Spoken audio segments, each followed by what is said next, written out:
في القرآن المجيد وقضى ربك ألا تعبدوا إلا إياه وبالوالدين إحسانا۔ قابل صد احترام محترم سامعین اکرام، ہر قسم کی تعریفات اس خالق مالک ارض و سماوات کے لیے اور لاکھوں کروڑوں درود و سلام آپ محمد مصطفیٰ صلی اللہ علیہ وآلہ وسلم کی ذات اقدس پر۔ کچھ موضوعات ایسے ہوتے ہیں کہ جن کو بار بار سننے کی، بار بار دہرانے کی ضرورت ہوتی ہے، کیونکہ وہ ہماری زندگی کا ایک ایسا حصہ اور ایک ایسا جز ہوتے ہیں کہ جس کو ہم اپنی زندگی کے گزرتے ہوئے لمحات میں سے ایک لمحہ کے لیے بھی جدا نہیں کر سکتے۔ انہی میں سے ایک والدین کا تعلق اولاد کے ساتھ ہے۔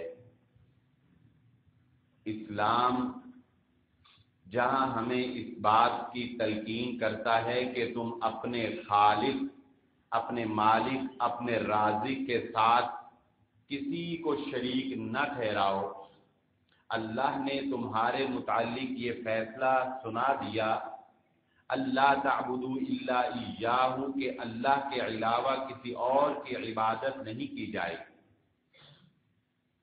جہاں انسانوں کو اللہ رب العزت نے اپنے حقوق سے متعارف کروایا اور ان کو یہ باور کروایا کہ تمہاری نجات کا دار و مدار تبھی ہے جب تم اپنے اللہ کو راضی کرنے میں کامیاب ہو گئے، وہیں پر ساتھ ہی اللہ رب العزت نے یہ بات بھی انسانوں کو بتا دی، وَبِالْوَالِدَيْنِ إِحْسَانًا، تمہارا خالق تو اللہ ہے، تمہارا مالک تو اللہ ہے، تمہارا رازق تو اللہ ہے، مگر دنیا میں تمہارے وجود کا سبب بننے والی جو شخصیات ہیں وہ تمہارے والدین۔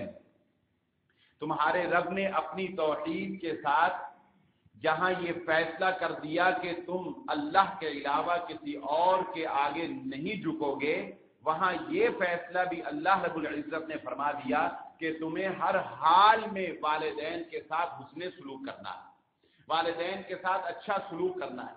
اما یبلغن عندک الکبر احدہما او کلاہما فلا تقل لہما اف، اگر وہ دونوں یا ان دونوں میں سے کوئی ایک تمہارے پاس بڑھاپے کی حالت میں پہنچ جائے، تمہیں یہ خوش نصیبی حاصل ہو جائے کہ تمہاری جوانی ہو اور تمہارے ماں باپ بوڑھے ہو جائیں، تو یاد رکھنا ان کے لیے عاجزی کی، ان کے لیے نرمی کی باہوں کو پھیلا دینا، ان کے ساتھ گفتگو کرنے میں نرم لہجہ رکھنا، ان کی ضروریات کا خیال رکھنا، ان کو کبھی بھی اف نہ کہنا، ان کو کبھی بھی تانا نہ دینا، ان کے آگے کبھی بھی اونچی آواز سے مت بولنا۔ انہوں نے بڑی مشکل سے، بڑی محنت سے تیرے بچپن میں تیری پرورش کی ہے، جب تجھے بولنا نہیں آتا تھا تجھے تیرے والدین نے بولنا سکھایا، تجھے معاشرے سے بچایا، تجھے تیرے باپ نے اس درندہ صرف انسانوں کی نگری میں پروان چڑھایا، تیری عزت کو محفوظ رکھا، تجھے خودداری عطا کی، اس نے اپنے اوپر ہر تکلیف کو برداشت کیا، ہر تانے کو برداشت کیا، ہر مشقت کو برداشت کیا، لیکن اس نے تجھ پر آنچ نہیں آنے دی۔ تجھے جب بھوک لگتی تھی تو کھاتا تھا تو جس کا پیٹ بھر جاتا تھا وہ تیرے ماں باپ تھے، جب تجھے تکلیف ہوتی تھی تو جس کو درد ہوتا تھا وہ تیرے ماں باپ تھے۔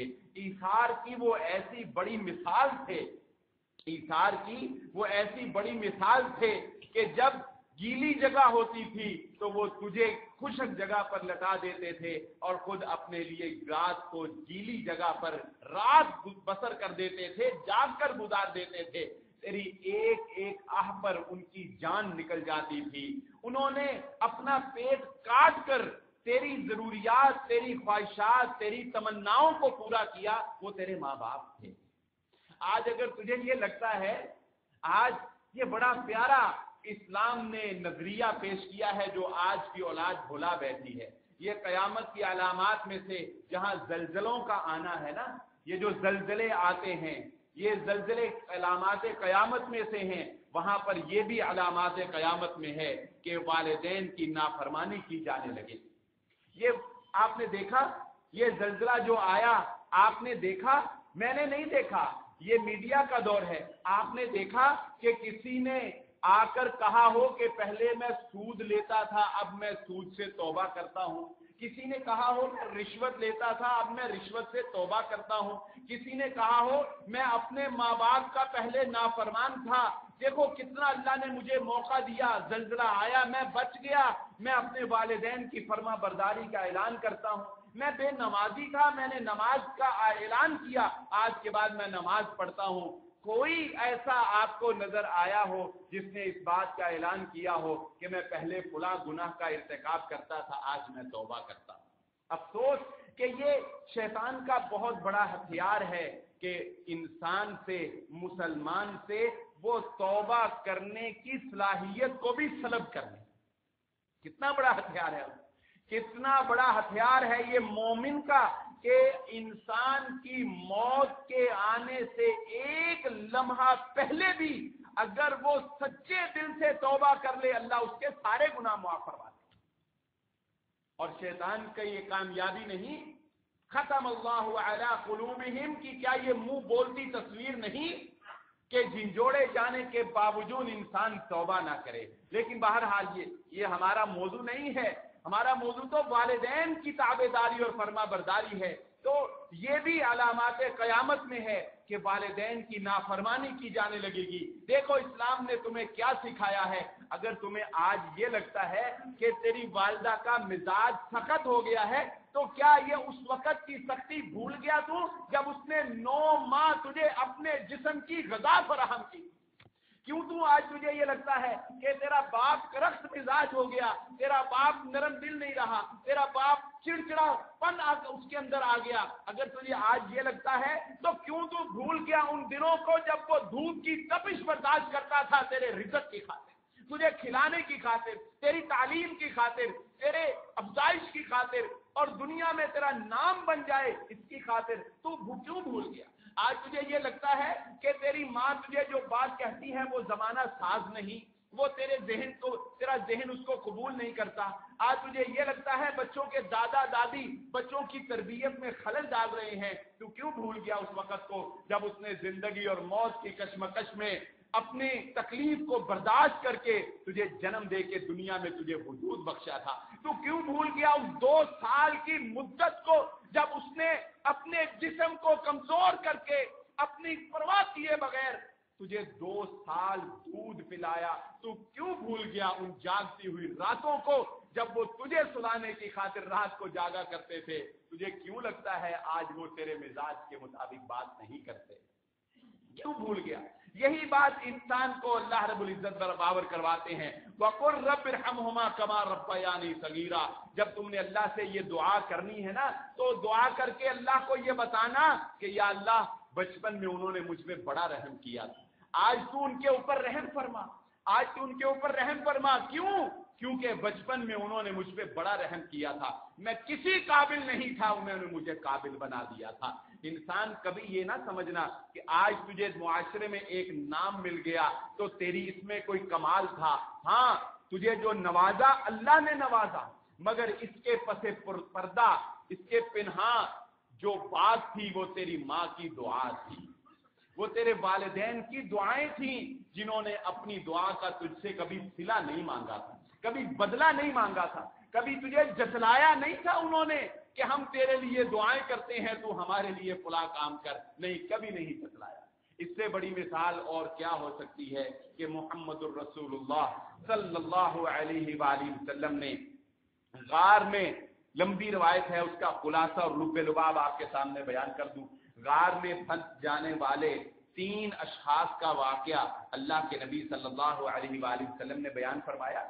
انہوں نے آپس میں یہ فیصلہ کیا کہ اللہ رب العزت کے سامنے اپنی کوئی نیکی پیش کی جائے دعا کی قبولیت کے لیے یہ بھی ایک طریقہ ہے کہ اپنی کوئی خاص الخاص نیکی اللہ کے سامنے پیش کی جائے. تو انہوں نے یہ فیصلہ کیا کہ ہم اپنی کوئی نیکی اللہ کے سامنے پیش کریں تاکہ اللہ ہماری دعا کو قبول فرما لے. ان میں سے ایک وہ خوش نصیب تھا جو کہنے لگا یا اللہ تجھے پتا ہے میں اپنی جانوروں کا بکریوں کا جب بھی دودھ گھر لایا کرتا تھا میں سب سے پہلے اپنے ماں باپ کو پلایا کرتا تھا, اس کے بعد اپنے بیوی بچوں کی طرف توجہ کرتا تھا. اے اللہ تو جانتا ہے ایک دن میں گھر آیا میرے ماں باپ سو گئے تھے اللہ تو جانتا ہے میں نے ان کو نیند سے بیدار کرنے کی جرت نہیں کی اور میں نے اپنا یہ طریقہ بھی چھوڑنا گوارا نہ کیا. میں ساری رات دودھ کو لے کر ان کے سرہانے بیٹھا رہا. اللہ تو جانتا ہے میرے بچے دودھ کے لیے روتے رہے مگر میں اپنے ماں باپ کے سرہانے بیٹھا رہا. اللہ تو جانتا ہے میں نے ان کو دودھ پلایا پھر اپنے بیوی بچوں کو پلایا. اگر تجھے میری یہ نیکی پسند ہے تو اس پتھر کو ہٹا دے. وہ پتھر ہٹ گیا, وہ پتھر اس کی دعا سے ہٹ گیا. کتنی بڑی دلیل ہے اس بات کی کہ اللہ نے اس کے اس عمل کو شرف قبولیت سے نواز دیا. اللہ نے اس کے اس عمل کو شرف قبولیت سے نواز دیا. اور لکھنے والوں نے پھر اس کی تفسیر میں لکھ بھی دیا کہ ہاں بیوی بچوں کا بھی حق تھا. اگر وہ ماں باپ سے پہلے بیوی بچوں کو پلا دیتا تو کوئی گناہ نہ کرتا. بتائیے کوئی گناہ تھا, کوئی غلطی کی اس نے؟ اپنے ماں باپ سے پہلے اگر بیوی بچوں کو پلا دیتا تو کوئی غلطی کرتا؟ کوئی غلطی نہ کرتا. مگر والدین کو ترجیح دینے کی اس کی یہ نیت اللہ کو اتنی پسند آئی کہ اللہ نے اس کے عمل کو قبول فرما دیا. والدین کو عزت, والدین کو مقام و مرتبہ اور اپنے بیوی بچوں پر اس حد تک ترجیح دینا اللہ رب العزت کو اتنا پسند آیا کہ اللہ نے اس کی دعا کو قبول فرما دیا. یہ ہے. اور کبھی آپ نے کبھی اس پر عمل کیا؟ کبھی جا کر گھر اپنی ماں کا بوسہ لیا ہو, کبھی باپ کا بوسہ لیا ہو, کبھی قدموں کا, اپنی ماں کے قدموں کا کبھی بوسہ لیا ہو, کبھی وہ بیمار ہو تو اس کے قدم کا بوسہ لے کر دیکھنا, کبھی وہ تمہارے سر پر ہاتھ رکھے تو اس کے ہاتھوں کا بوسہ لے کر دیکھنا. اس میں بھی اللہ رب العزت نے ایک حلاوت رکھی ہے. ہاں بزرگوں کا, ہاں عظیم شخصیات کا بوسہ لینے کے بارے میں آپ کو ایک روایت سنا دیتا ہوں. بوسہ لینا کیسا ہے اس میں بہت سی روایات ہیں. اس کے جواز کی ایک حدیث آپ کو سنا دیتا ہوں کہ دو یہودی آپس میں باتیں کرتے ہیں. ایک دوسرے کو کہتا ہے آؤ چلو اس نبی کے پاس چلتے ہیں اور اس سے جا کر کوئی سوال کرتے ہیں. دوسرا کہنے لگا اس کو نبی نہ کہو, اگر اس نے سن لیا تو وہ پھولے نہیں سمائے گا, نعوذ باللہ.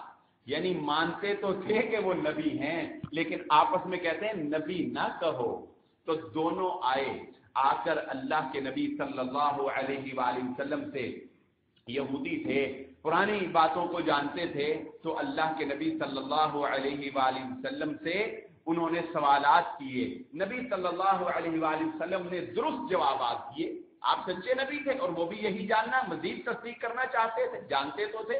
تو جب نبی صلی اللہ علیہ وسلم نے ٹھیک جواب دے دیے تو واپس جاتے ہوئے انہوں نے اللہ کے نبی صلی اللہ علیہ وآلہ وسلم کا ہاتھ اور نبی صلی اللہ علیہ وسلم کے قدموں کا بوسہ لیا. نبی صلی اللہ علیہ وسلم کے ہاتھوں کا اور نبی صلی اللہ علیہ وسلم کے قدموں کا بوسہ لیا. اللہ کے نبی صلی اللہ علیہ وسلم نے انہیں اسلام کی دعوت دی کہ مسلمان کیوں نہیں ہوتے ہو, جب اتنی تعظیم کر رہے ہو, مانتے بھی ہو, تو اسلام کیوں نہیں لاتے ہو؟ انہوں نے کہا نہیں, قوم یہود, یہ جو نسل ہے جو حضرت داؤد علیہ الصلوۃ والسلام سے سلسلہ نبوت کا چل رہا ہے, اس پر لاج آ جائے گی اگر آپ کو سچا نبی مان لیں.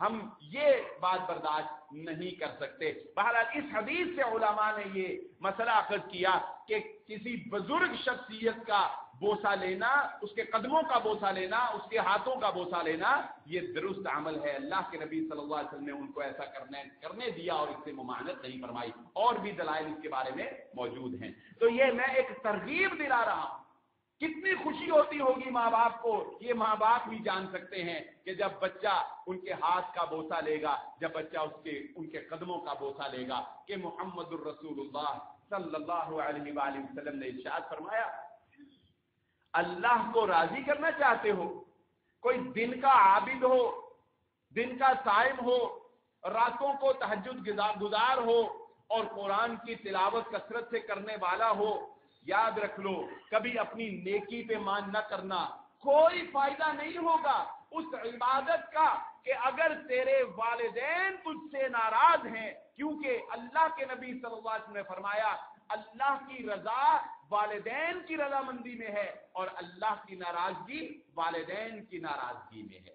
جس کے والدین اس سے ناراض ہوں وہ کبھی یہ نہ سمجھے کہ وہ اپنے سجدوں سے اللہ کو راضی کر سکتا ہے، کہ والدین تو کافر بھی ہوں تب بھی اسلام یہ اجازت نہیں دیتا کہ ان کے ساتھ بدسلوکی کی جائے، ان کے آگے بولا جائے، ان کو برا بھلا کہا جائے۔ کہ حضرت ابو ہریرہ رضی اللہ تعالی عنہ اللہ کے نبی صلی اللہ علیہ وآلہ وسلم کی خدمت میں حاضر ہوئے، ہاں اپنے والد، یہ اس حدیث سے یہ پتا چلے گا کہ اپنے والدین، اگر کسی کا باپ، کسی کی ماں وہ راہ ہدایت پر نہیں ہے تو اس کو دعوت دو اور کسی نیک انسان سے جا کر ان کی ہدایت کے لیے دعا کرواؤ۔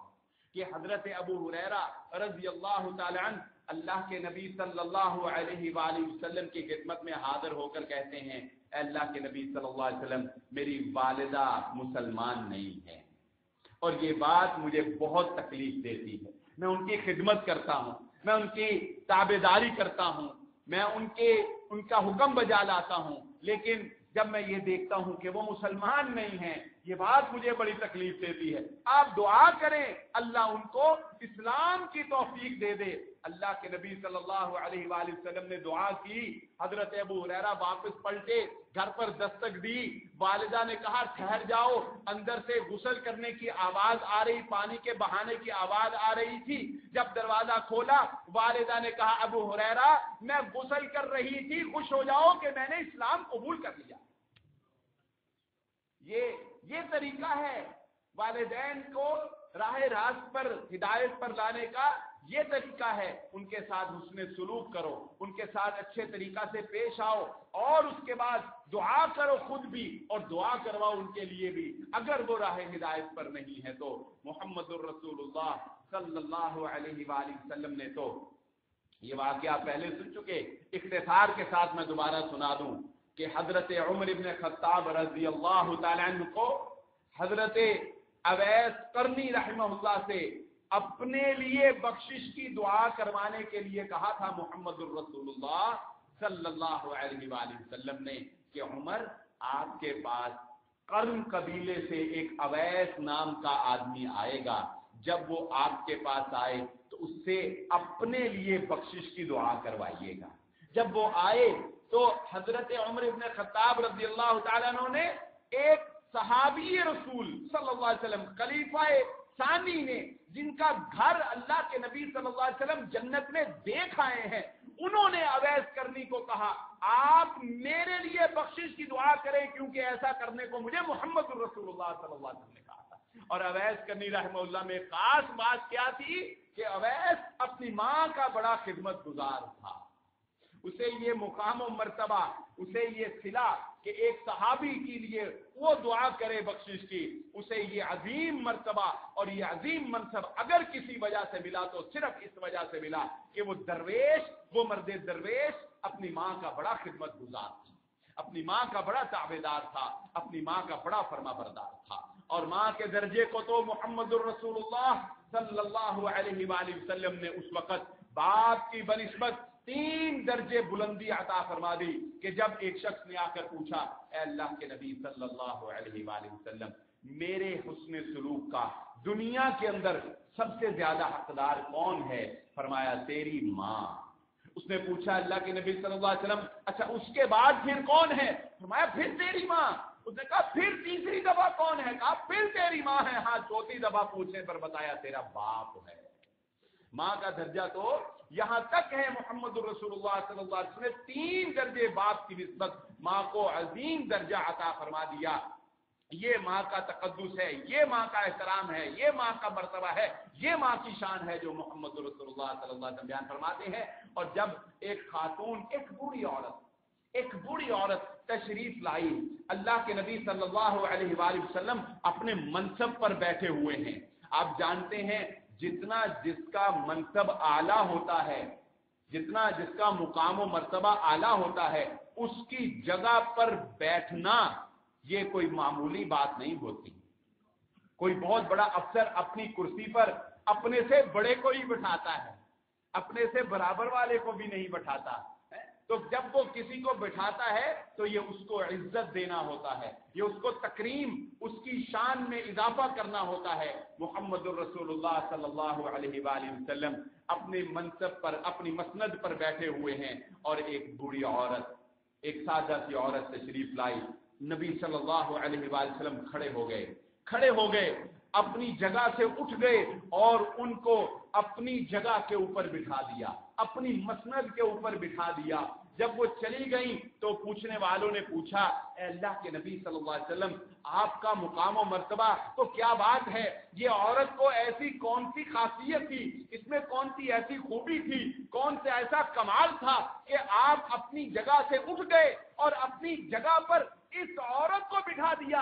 اللہ کے نبی صلی اللہ علیہ وسلم نے فرمایا، یہ وہ عورت ہے کہ جس نے مجھے اپنا دودھ پلایا ہے، یہ میری رضائی والدہ ہے، یہ میری حقیقی نہیں، یہ میری رضائی ماں ہے جس نے مجھے دودھ پلایا ہے۔ میں نے اس کو یہ تکریم، اس منصب، اس مقام کی وجہ سے دی ہے کہ یہ تو صرف والدین کا تعلق ہے، یہ تو ماں کا تعلق ہے، یہ تو باپ کا تعلق ہے۔ ایک شخص محمد الرسول اللہ صلی اللہ علیہ وآلہ وسلم کے پاس آیا، ان الحسنات یذہبن السیئات، نیکیوں سے بھی اللہ رب العزت ہمارے صغیرہ گناہوں کو مٹا دیتا ہے۔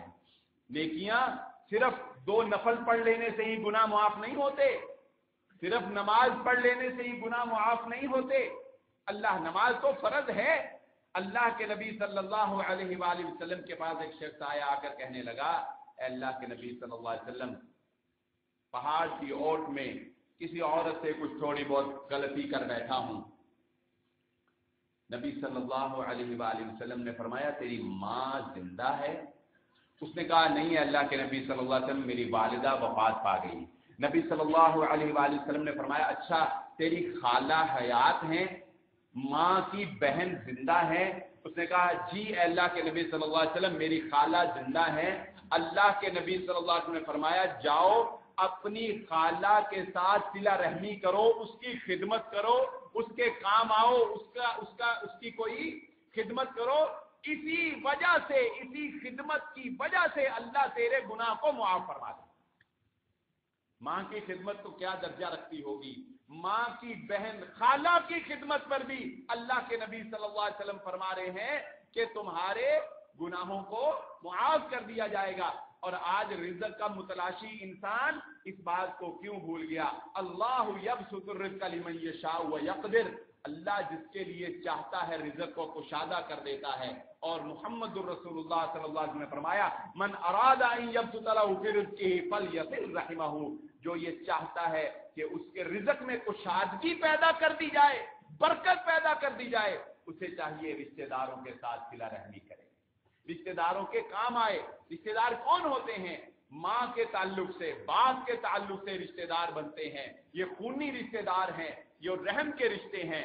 انسان کو چاہیے اگر اپنی عمر میں، اپنے رزق میں برکت چاہتا ہے، صلہ رحمی کرے، صلہ رحمی کرے، ماں باپ کے رشتہ داروں کے ساتھ حسن سلوک کرے۔ کہ اس سے بھی آگے دیکھ لیجئے، یہ تو ماں اور پھر رضائی ماں اور پھر خالہ کی مثال آپ کو دی، ماں کا درجہ، پھر رضائی ماں کا درجہ بتایا، پھر خالہ کا درجہ بتایا۔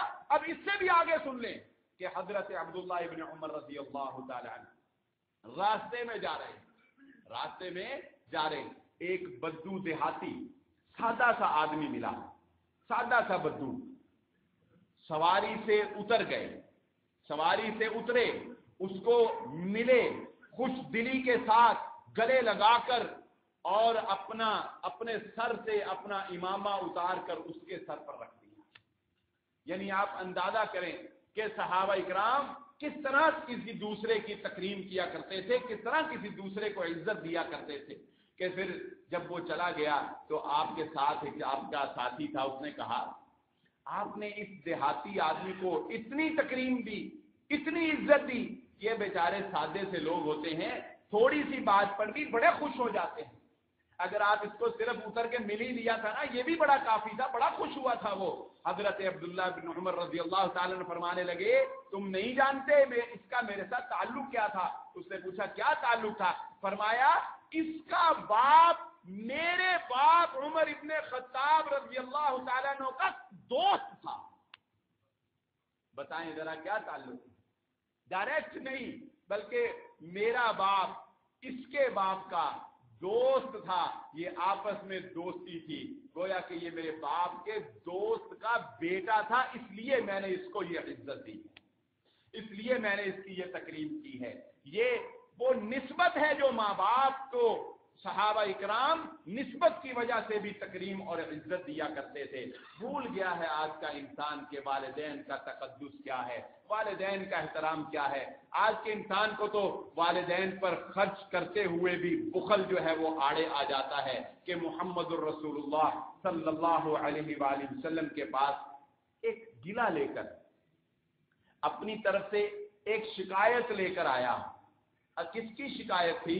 اپنے باپ کی شکایت، اپنے باپ کی شکایت لے کر آیا اور محمد الرسول اللہ صلی اللہ علیہ وآلہ وسلم کو کہنے لگا، مختلف روایات ہیں، کہنے لگا اے اللہ کے نبی صلی اللہ علیہ وسلم، میرا باپ میرے مال میں سے مجھ سے مانگتا ہے، بعض روایات میں آتا ہے یہ میرا باپ میرے مال میں سے خرچ کرتا ہے، میرا باپ میرے مال میں سے خرچ کرتا ہے، کماتا میں ہوں اور یہ خرچ کرتا ہے، کماتا میں ہوں یہ مجھ سے مانگتا ہے۔ محمد الرسول اللہ صلی اللہ علیہ وسلم نے فرمایا تجھے کوئی غلط فہمی ہو گئی ہے، تم اپنے مال کی بات کرتا ہے، تو خود بھی اور تیرا مال بھی دونوں تیرے باپ کی ملکیت ہے، دونوں تیرے باپ کے، یعنی یہ بات کوئی معمولی نہیں ہے۔ والدین کی ضروریات کا خیال رکھا کرو، والدین کی ضروریات کو پورا کیا کرو، پہلے والدین کو دیکھا کرو پھر بیوی بچوں کو دیکھا کرو، پہلے والدین کے کپڑے کو دیکھا کرو پھر بیوی بچے کے کپڑے کو دیکھا کرو، کسی کے حقوق کو پامال نہ کرو۔ یہ نہیں اسلام کہتا کہ والدین کی تابعداری میں بیوی کو وہ نیچے گرا دو، بچوں کو نیچے گرا دو، نہیں، اسلام کہتا ہے ترجیح کس کو دینی ہے، ترجیح تمہیں والدین کو دینی ہے۔ اسلام کہتا ہے تابعداری فرما برداری کس کی کرنی ہے، تابعداری اور فرما برداری والدین کی کرنی ہے، کہ ان کی رضا میں اللہ کی رضا ہے، ان کی ناراضگی میں اللہ کی ناراضگی ہے۔ اور ایک اب آخری نقطے کی بات سناتا ہوں۔ انسان کو بڑا شوق ہوتا ہے، ادھر سے بعض لوگوں کا یہ طریقہ ہے کہ وہ قرآن اکٹھے کرتے ہیں، اکٹھے کر کے کہتے ہیں یہ اپنے ماں باپ کو بخش دیے، دیگے پکاتے ہیں، پکا کر کہتے ہیں اپنے ماں باپ کو بخش دیے، کوئی ادھر ادھر سے سپارے، قرآن خوانی، درود اکٹھے کیے، یہ سب خلاف سنت عمل ہیں، یہ سب اللہ کے نبی صلی اللہ علیہ وآلہ وسلم سے ثابت نہیں ہے۔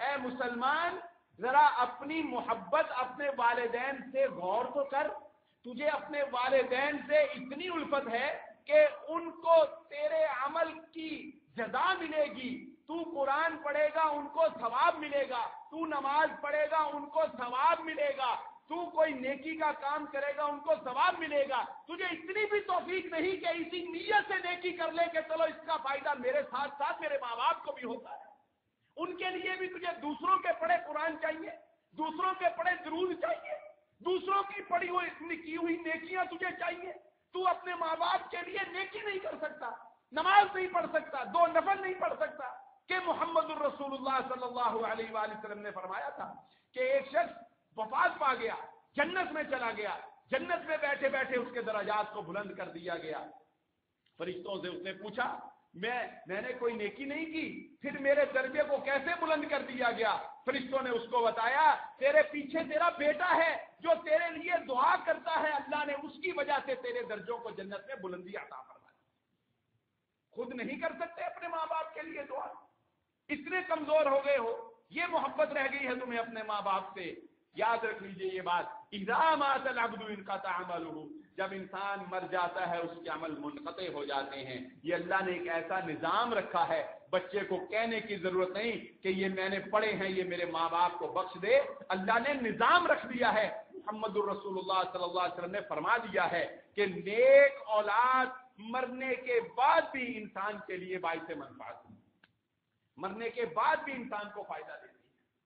اس آیت مبارکہ میں جو میں نقطے کی بات بیان کرنے لگا تھا نا, یہ دعا تو آپ اکثر پڑھتے ہوں گے, رب ارحمہما کما ربیانی صغیرا. اکثر لوگ یہ دعا پڑھتے ہیں. اس دعا کا ذرا فلسفہ بھی سمجھ لیجیے کہ اس دعا کا فلسفہ کیا ہے. اللہ رب العزت جہاں پوری آیت میں فرماتے ہیں وَقَضَىٰ رَبُّكَ أَلَّا تَعْبُدُوا إِلَّا إِيَّاهُ وَبِالْوَالِدَيْنِ إِحْسَانًا, تمہارے رب نے والدین کے ساتھ احسان کا فیصلہ کر لیا. اما يبلغن عندك الكبر احدهما او كلاهما, یہ آخر تک پوری آیت کہ ان کے لیے عاجزی کی باہیں پھیلا دو, ان کے آگے اف نہیں کہنا, ان کے ساتھ نرم گفتگو کرنی ہے. یہ سب کچھ بیان کرنے کے بعد پھر اللہ نے آخر میں کہا ہے, پھر اللہ نے آخر میں کہا ہے اپنے طور پر والدین کی ساری خدمت کر لینے کے بعد پھر تم نے اللہ کو کہنا ہے اللہ ان پر رحمت نازل فرما جس طرح بچپن میں وہ ہم پر رحم کرتے ہوئے ہماری پرورش کرتے ہیں. کیوں آخر میں کیوں دعا سکھائی؟ اس لیے سکھائی کہ اے بچوں تم جتنی مرضی تابعداری کر لو, جتنی مرضی فرما برداری کر لو, جو احسان ماں باپ نے بچپن میں تم پر کر دیے ہیں تم ان کا حق ادا نہیں کر سکتے, تم ان کا حق ادا نہیں کر سکتے. ہاں اگر ان کا حق کوئی ادا کر سکتا ہے تو وہ اللہ ہے جو حق ادا کر سکتا ہے. تم اللہ سے کہو, خود تو جو کر لیا سو کر لیا, مکمل حق ادا نہیں ہو سکے گا. پھر اللہ سے کہو اللہ تو ان کے باقدر, ان کے مقام و مرتبے کے باقدر ان کے اوپر رحمت نازل فرما دے. یہ ہے اس دعا کا فلسفہ جو ہم روایتی انداز میں پڑھ جاتے ہیں, رب ارحمہما کما ربیانی صغیرا.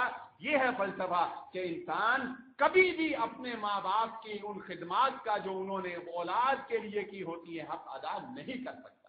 اور حق ادا کیسے کر سکتا تھا کہ جب ایک ماں اور ایک باپ تجھ پر خرچ کرتے تھے تو وہ اپنی فقر کا کوئی خیال نہیں کرتے تھے, ان کو کبھی بخیلی آڑے نہیں آئی تھی, اور وہ تیری زندگی کی دعا کرتے تھے, تیری جوانی کو دیکھتے تھے. آج تو ان کی خدمت بجا لاتا بھی ہے تو دل کے ایک کونے میں ان کی موت کا انتظار کر رہا ہوتا ہے. وہ تیری جوانی کے منتظر تھے, وہ تجھے بڑا دیکھنا چاہتے تھے. یہ فرق اتنا گہرا ہے کہ انسان اپنے کندھوں پر اٹھا کر اپنی ماں کو بیت اللہ کے طواف بھی کروا دے تو وہ حق ادا نہیں کر سکتا, وہ حق ادا نہیں کر سکتا. آج کی گفتگو کا لب لباب یہی ہے, یہ بڑھتی ہوئی نافرمانی اور بالخصوص نوجوان نسل کی بڑھتی ہوئی نافرمانی, بچیوں کی بھی اور بچوں کی بھی. کیوں خیال نہیں آتا اس بچی کو جو اپنے ماں باپ کی عزت کو خاک میں ملا کر کسی درندہ صرف انسان کے ساتھ گھر سے نکل جاتی ہے, کیوں اسے یاد نہیں آتا کہ اس کی ماں نے کس طرح اس کو پالا تھا, راتوں کو وہ جاگی تھی, اور کس طرح اس کے باپ نے اس معاشرے کی میلی آنکھ سے اس کو محفوظ رکھا تھا, اور وہ اپنے ماں باپ کی عزت کو خاک میں ملا کر چلی جاتی ہے. کیوں نہیں یاد آتا اس نوجوان کو کہ جو اپنے ماں باپ کی بدنامی کا باعث بنتا ہے اور اپنے ماں باپ کو بڑھاپے میں رلاتا ہے, اپنے ماں باپ کو بڑھاپے میں تکلیف دیتا ہے. کیوں اسے یاد نہیں آتے وہ بچپن کے دن, کیوں اسے یاد نہیں آتا اپنے ماں باپ کی وہ خدمات.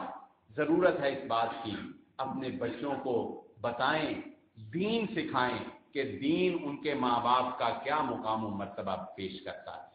جب ہم دین نہیں سکھاتے پھر ہم مطالبہ کرتے ہیں ماں باپ کی نافرمانی ہو رہی ہے, ماں باپ کی فرما برداری نہیں ہو رہی. یہ ماں باپ ہی ہیں جنہوں نے اولاد کو بتانا ہے کہ بچوں یہ ہمارے حقوق ہیں, جو اسلام نے بیان کیے ہیں۔ اور وہ وقت بھی تھا کہ باپ کے آگے چلنا بیٹا گوارا نہیں کرتا تھا، باپ سے پہلے لقمہ اٹھانا بیٹا گوارا نہیں کرتا تھا۔ اور یہ وقت بھی ہے کہ باپ بلا رہا ہے اور بیٹے کو موبائل سے فرصت نہیں، بیٹے کو انٹرنیٹ سے فرصت نہیں، بیٹے کو یاروں دوستوں سے فرصت نہیں ہے، اور ماں باپ بلا رہے ہیں۔ اللہ رب العزت سے دعا ہے اللہ مجھے اور آپ کو جو کہا اور جو سنا سمجھنے کی اور عمل کرنے کی توفیق عطا فرمائے۔ وما علی الا البلاغ۔